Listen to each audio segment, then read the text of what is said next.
আসসালামু আলাইকুম। আমি যে 355 ওয়াটের একটা সৌর প্যানেল লাগাইছি বিদ্যুৎ সেভ হওয়ার জন্য।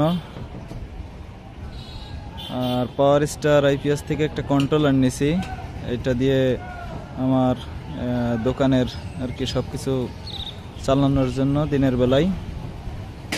তো এখন দেখি পরিবেশ কি হয়। 355 ওয়াটের প্যানেল আর কন্ট্রোলার পাওয়ার স্টারের। এই যে আমার পাওয়ার স্টারের সোলার কন্ট্রোলার, এটা দিয়ে আমার এখন বর্তমানে যে লোড চলছে, একটা বল, ল্যাপটপ চলছে, প্রিন্টার চলছে, সবই চালু আছে। বল, ফ্যান সবই চালু আছে।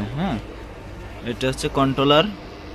আর নিচেই আইপিএস আছে, এটাও পাওয়ার স্টারই দিছিল, এটা ওল্ড মডেল পাওয়ার স্টারের। আর এই নতুন করে কন্ট্রোলারটা নিয়েছি 355 ওয়াটের সোলার প্যানেল দিয়ে। এখন আমার দোকানের সবকিছুই সারাদিন রোদের আলোয় চলছে আর কি।